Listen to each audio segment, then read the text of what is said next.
کارهای آبادانی سازندگی شناسایی با رفت آمادگی انشاطی تعییناتی مخصوص رئیس ولایت سوخت رجب احمدزاده در شهر خوجند بوستان و ناحیه بابجان غفورов بازدیدکاری انجام داد.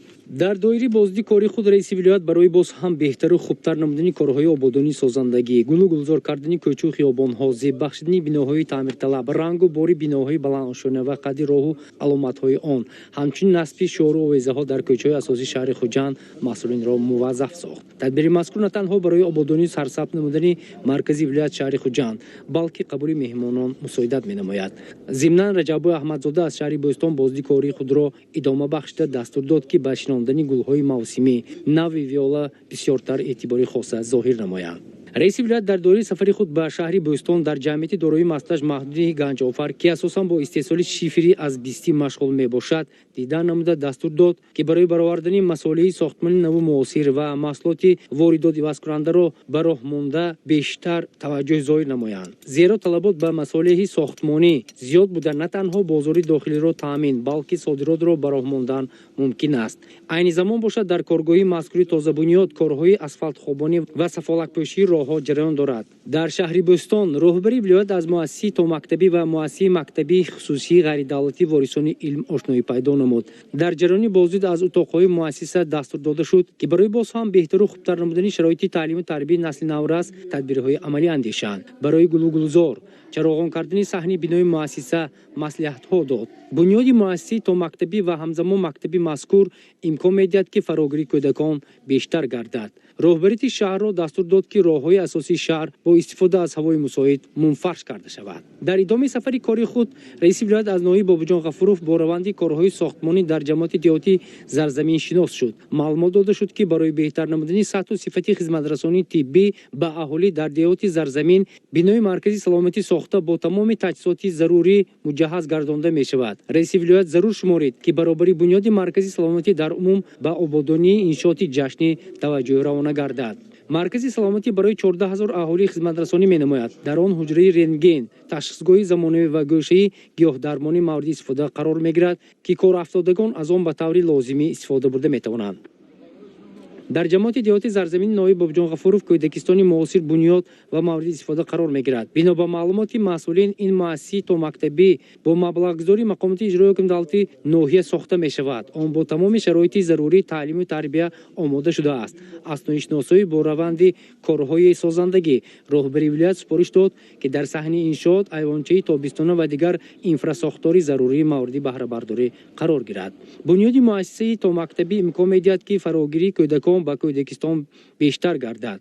مؤسسه برای 160 نفر پیش بینی گردیده بعدی به استفاده دادن آن بیش از 20 نفر ساکنان محلی با جای کار و معاش خوب تامین می‌شوند.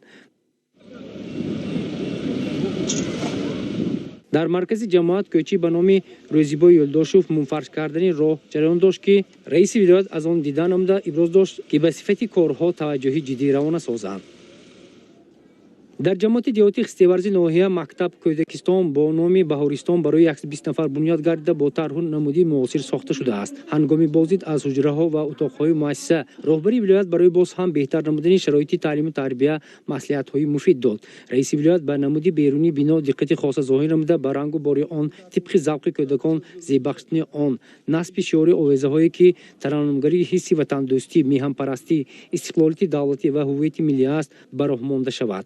مؤسسه از 2 آشنه عبارت بوده در آن 4 گروه کودکان تعلیمی و تربیت میگیرند. در جماعت دیهاتی خستیورز مکتبی خصوصی درخشندگان قامت افراخته آن برای 600 خواننده پیش بینی شده است. مکتب دارای صنفخانه‌های معاصر بوده با طرح و نمودی نو مجهز گردانده شده است. در همین جماعت مرکزی هنرمندی ناحیه بابجان غفورov ساخته به استفاده داده می شود که در آن زنهای هنرمندی اطلس و ادرس باف کار و فعالیت میبرند. در آن همچنین مرکزی دویزندگی، آموزش هنرهای مردمی و دیگر عنعنه‌های مردمی تشکیل می‌گردد.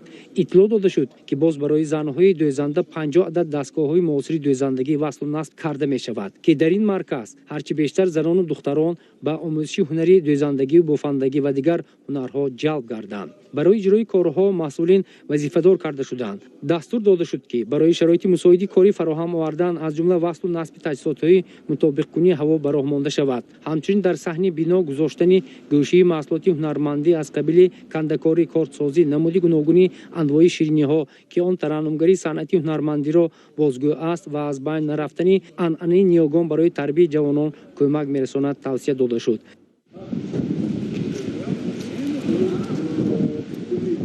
در محله بهارستان دیهاتی خستیورز رجب‌بای احمدزاده با رفت انشاءات ساختمانی شناس شد. بنا به اطلاع مسئولین کودکستان با نام بهارستان با سهم نمایندگی منطقه سعودی راهی آهنی تاجیکستان و صاحبکاران محلی بنیاد می‌گردد.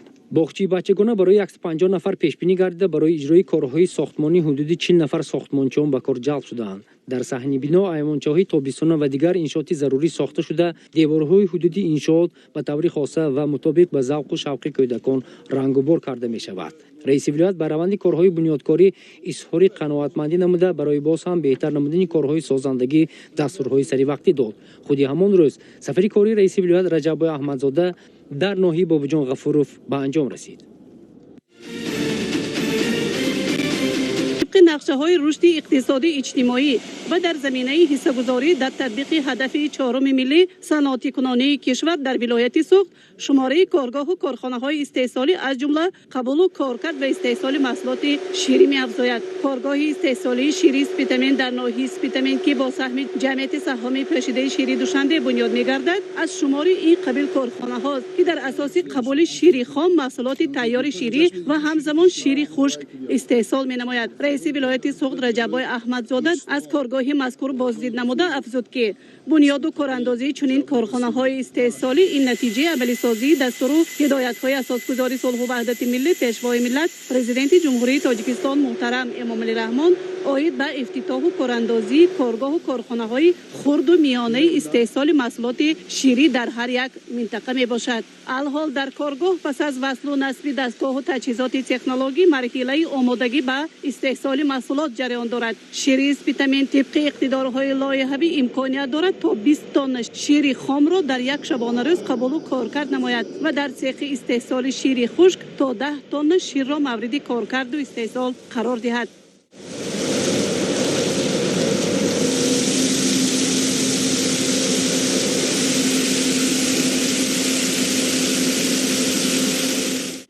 دستگاه و تجهیزات تکنولوژی از کشورهای بلاروس، چین و فدراسیون روسیه خریداری و وارد کرده شده. بنا به اطلاع آن به مبلغ 7.3 میلیون سامانی خریداری و دسترس گردیده است و برای ساختمان انشاءات تا 7.2 میلیون سامانی مبلغ خرج کرده شده است. روند استحصال در تجهیزات معاصر پیشرفته طبق تکنولوژی ها در یک چند مرحله ها از جمله قبول شیر، جوشانیدن، پاستریلیزاسیون کردن، خنک کردن، ریزش و غیره به راه مانده می شود که این عامل صفتی محصولات شیری است. از همه مهم جریان استحصالی پوره با استفاده از انگیش سنگ صورت می گیرد که با این مقصد 3 دیگ بوغی نصب کرده شده.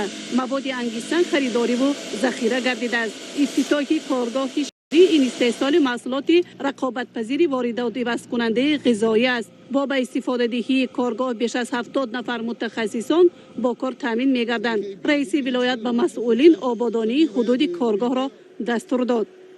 در ناحیه اسپیتامین در ادامه هدف رشد ساحه صنعت سبک از جانب صاحبکار محلی کارگاه استحصال محصولات ملایم مخروب بنیاد می‌گردد. این انشاءات استحصالی در اساس قبول و کارکرد نقی پخته متاع و محصولات تیار دوزندگی می‌برد. دستگاه و تجهیزات پوره وصل و نصب کرده شده متاع ملایم بافته و تا 10 نمود ساچاق‌های ملایم، لباس‌های زنانه خلط و پیژامه‌های بچگانه در 10 رنگ و نمود با اندازه‌های گوناگون استحصال کرده می‌شود. دستگاه و تجهیزات بافندگی دوزندگی به مبلغ 10 میلیون سامانی خریداری شده و در مرحله های من بعد تا 300 نفر ساکنان محلی اساساً دختران و بانوان به شغل دائمی فرا گرفته می شوند. بنا به معلومات کارگاه اقتدار دارد در یک شبانه روز تا 5 تن محصولات استحصال نماید و رنگ و بار متاع در خود کارگاه عملی کرده می شود. با بنیاد و بهره برداری کارخانه سیکل پوره استحصالی یعنی از کارکرد نخی پخته تا استحصال محصولات نهایی تطبیق تطبیق می‌گردد که این هدف اصلی رشد ساحه صنعت سبک و کارکرد هرچی بیشتری اشیای خام محلی در کارخانه و جمعیت‌های ساحه میباشد. رئیس ولایت به صاحب کار و رهبریت ناحیه دستور داد که من بعد در ناحیه شماره چنین کارخانه‌ها زیاد و حجم استحصال محصولات تیار دوزندگی افزایش داده شود، زیرا این عامل از راه و واسطه‌های زیاد کردن حجم استحصال محصولات تیار، کارکرد هرچی بیشتری اشیای خام محلی و همچنین بلند برداشتن اقتدار صادراتی است. در ناحیه اسپیتامین رئیس ولایت همچنین از سمت‌های دیگری خواجگیداری از جمله پخته‌کاری و استحصال زراعتی پخته بازدید نموده، خواجگیداران و کشاورزان را جهت تامین نشاندهنده‌های استحصالی از هر گکتار جمع‌آوری نکم از 30 سنتنری حاصل پخته به حساب میانه وظیفه‌دار نمود.